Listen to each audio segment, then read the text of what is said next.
I'm walking into work every day in an environment that is almost 100% white.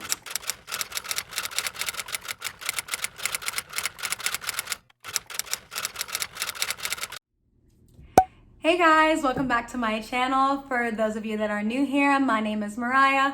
Please don't forget to like, comment, and subscribe. And as you can tell from the title of my video, today we're going to be getting into story time.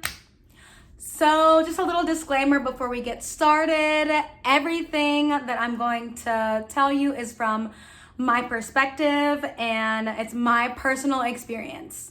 So before we get started, I want you to go ahead and grab a drink or whatever it is that you need to relax. For me, I'm going to be drinking tequila. So I'm going to go ahead and pour this up.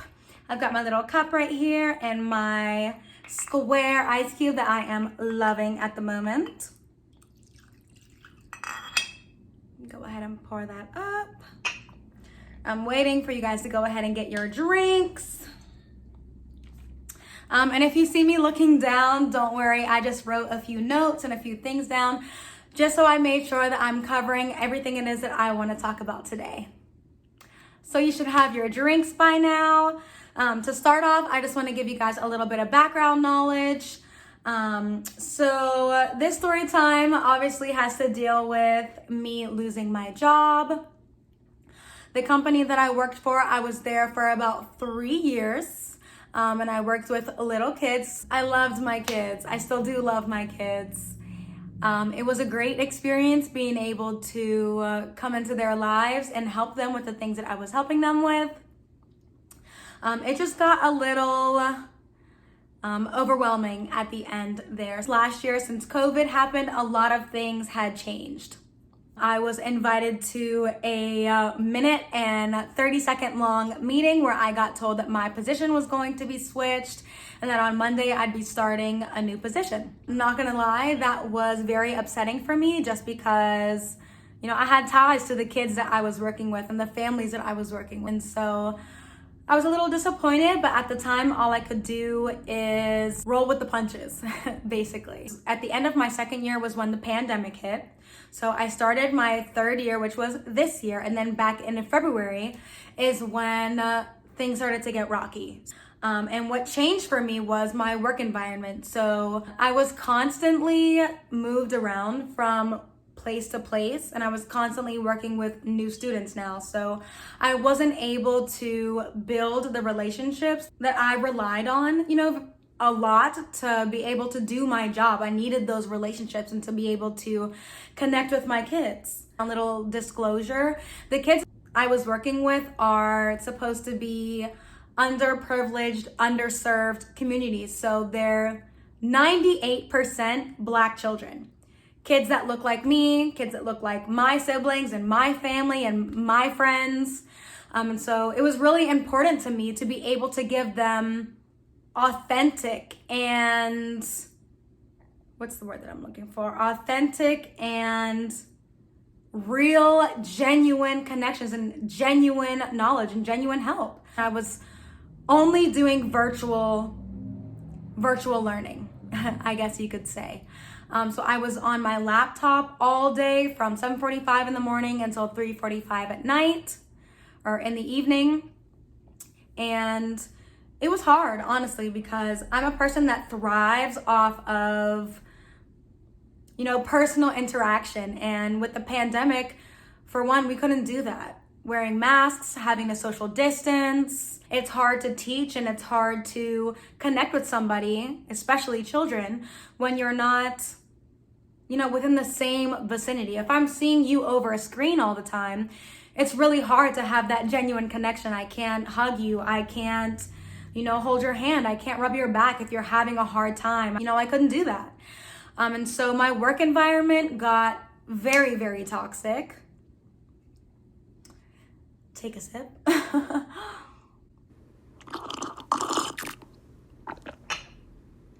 Woo! Please don't come for me. Also, in the comments about my nails, they're healing. I cut them down so that I could grow the new nail out from underneath. But anyway, it's very hard to not have that interaction, that community feel. And like I said, I'm a person that thrives off of that. I do my best work when I'm, next to somebody, when we can be on the same page, when I can spitball something to you and you can throw something right back at me. They isolated me, and by they, I mean my leadership.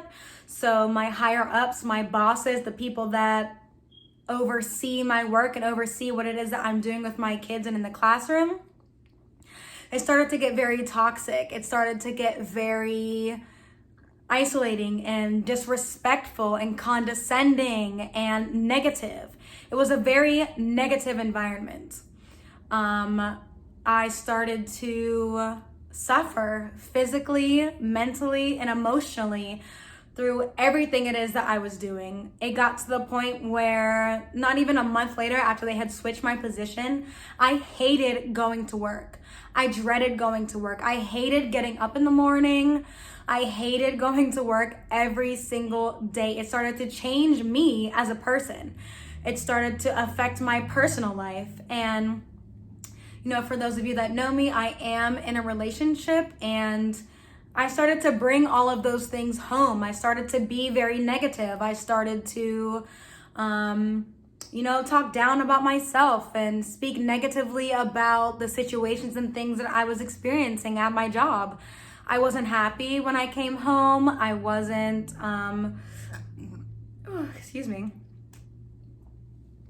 I wasn't myself. I wasn't smiling. I noticed, in my health, I wasn't eating like I was supposed to be eating. I was skipping meals. And that all ties into my workday. My workday was so hectic that I didn't have time to eat. I went days and weeks without being able to eat lunch because I needed to run here and do this, and I needed to do that, and I needed to take care of this. And my leadership team just wasn't very understanding about the things that I was going through, and about, having that time to myself to take a break and to nourish my body so that I could get through the rest of my day. So it was about the last, I would say, 3 months of me working at this job that I really just started to break down. I was so stressed. I was also diagnosed with PCOS. So those of you that are out there with PCOS, you know my struggles. So with PCOS, you basically have a chemical imbalance within your body. So like I was never getting a period. For me, a lot of people struggle with losing weight. For me, I struggle with gaining weight. So I was losing weight very rapidly. I was 99 pounds at basically this last 3 months of me working at that job. I was 99 pounds. I wasn't eating. I wasn't sleeping. It was so bad that I was dreaming about work. And it was awful. Honestly, I can't say that enough. I was so stressed out that I was having panic attacks and anxiety attacks before I got out of my car to go into work in the morning. I hated my job so much. It was taking a physical, mental, and emotional toll on me. And something that was triggering for me was the fact that it wasn't just me. It wasn't just me that was going through this. It was my peers, my other staff members that I was working with that were going through this. And, they're married and they have kids and they have, loved ones that they're going home and taking care of every day. And I'm not married. So in my eyes, I'm basically single just because I don't have any responsibilities when it comes to raising children or having a husband. I do take care of my home, obviously, but it's very trivial when, you're exhausted and you're pushed to your limit all throughout the day, and then you have to go home and also tend to your family, tend to your husband, and tend to your children. Our leadership just didn't acknowledge any of that, and they were really just condescending when it came to expressing our concerns and what it is that we needed as a faculty and as a staff. And that was one of the things that was just really triggering for me. That I knew that was just very off. This shouldn't be happening within a company where all of our employees are feeling like shit and are feeling, put down and, surrounded by negative energy and negative people. We shouldn't have to work in an environment and be pushed to a limit where I'm going to break or I'm feeling like, I'm just going to walk out because I've had enough. And it got to that point. It really did. For me, within the last 2 months is where it got very serious. I was crying every day at my job because I just couldn't handle it anymore. And for me, it was a little deeper. I was one of the only 4 Black people to work in the environment that I was in. So I'm walking into work every day in an environment that is almost 100% white. White women, white men, white people telling me that I'm not good enough, telling me that I'm not trying hard enough, I'm not doing my best, that basically I'm not shit, I'm not doing what needs to be done. I'm not fulfilling the expectations. And, as a person that prides themselves on being able to connect with our younger youth and to be able to inspire them to live out their dreams, it wasn't very fulfilling to come into work every day and to be told that you're less than and to be in such a negative environment. It really wasn't. Every time I reached out to somebody that was close to me to vent or to talk about my situation, it really wasn't much help. Honestly, a lot of people close to me just told me that, I needed to get through it. I needed to stick it out. It would be okay at the end of the day. And it wasn't until my last month within this company that I, realized that it may be more than just a negative environment that is directed towards me. And at the end of the day, I wholeheartedly 150% feel like I was being discriminated against based upon what I looked like. For being Black is what I'm getting at. I felt like I was being discriminated against and being treated differently for my skin color. And at the end of the day, I felt like out of all of this, I'm the person that connects most to our kids and, to our families. In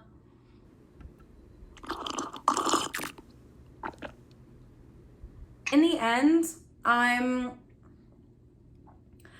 had multiple meetings with my leadership and with higher ups, and all they could tell me was that I wasn't doing enough. I wasn't fulfilling expectations. I had a negative attitude. I wasn't willing to accept change because I wanted to ask questions and to clarify and to be on the same page. I was told that I was very argumentative. And to me, that is telling me that I'm an angry Black woman without saying to me specifically that I'm an angry Black woman. A lot of the situations that I encountered and a lot of the meetings that I had gone through with my leadership, which were all white women and white people, I thought that, I was fighting for,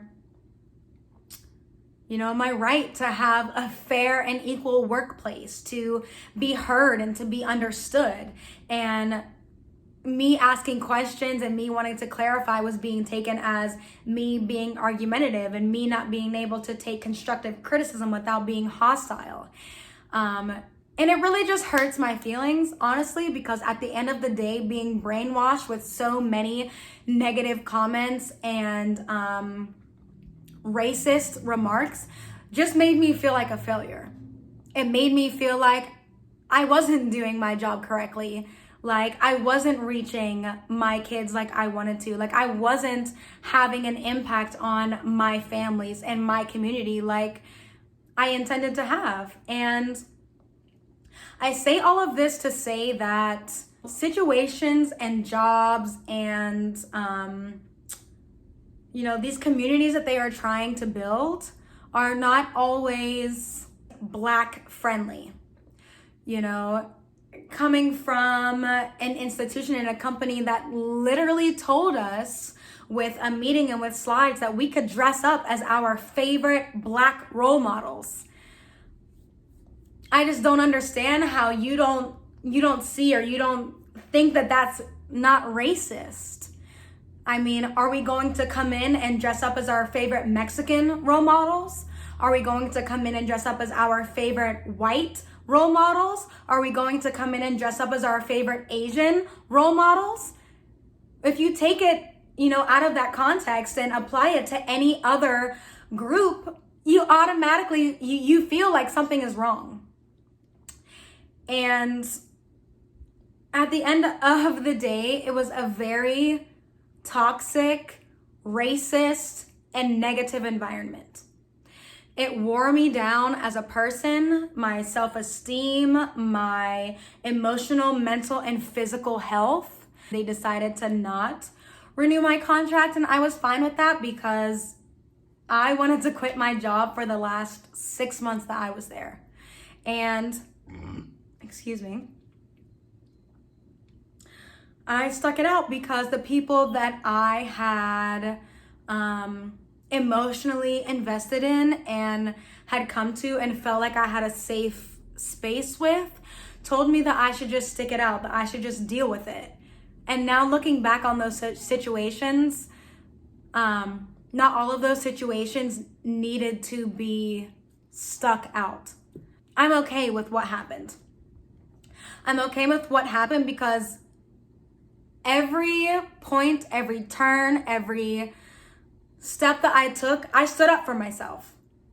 I stood up for myself. I didn't let people talk down to me. I didn't let my leadership disrespect me. I didn't let those people break me. And that's the end all be all. I'm stronger now that I have been through that situation. But it definitely wasn't ideal. And I'm saying all of this because it's your decision to walk away, to want better for yourself, to not, tolerate these toxic and racist environments, to stand up for yourself, to stand up for the woman or the Black man that's gonna come after you, And I feel like that's what hurts my feelings the most, is just that, the next Black woman or Black man that comes after me may have to deal with the same racist, negative environment. And my goal throughout life is just to make things better for the people that come after me, for my kids that come after me, for my nieces and nephews that come after me, for my family members that come after me, for my friends that come after me. I just don't feel like anybody should have to deal with coming in and having to fight the people that I'm working with just to be able to be treated equally. I know this was a lot, but I definitely learned a lot from this experience. And I just want to say, for those of you that are out there struggling with a job right now, or a decision right now, or a relationship, a family member right now, where you're being treated unfairly, where there's negativity, where there's toxicity, get out. Get out and do what's best for you. Do what's best for your mental, physical, and emotional health. Nobody's going to be able to tell you what's best for you except you. So take that time aside for yourself to be able to decide and weigh your pros and cons, to be able to find out what it is that is going to make you feel whole at the end of the day. Because no job is worth it. No relationship is worth it. No person is worth you feeling like you're not good enough. At all. It's not worth it. And I was let go June 16th of this year, and I've been unemployed ever since. I'm currently unemployed. I feel so much better not having that job. Already, I've gained weight back. I've already had a period. I've been in a better mental, emotional, and physical space. I am, not taking that negativity into my personal life. I'm already happier and more positive. And with all of those things, I just want to say to each and every one of you that you are loved, you are worthy, you are more than what people say or think about you. Have that self-confidence, have that self-worth, to be able to draw that line, to draw those boundaries. I just want to say thank you guys so much for listening to my story time. I hope that you take all of this and you get out of it something positive, that you put your best foot forward, that you invest within yourself to be able to do something positive that's going to affect positive change throughout the world. So again, thank you so much for listening and for tuning in. Again, please don't forget to like, comment, and subscribe. Let me know what other videos that you would like to see, and I will see you guys next time.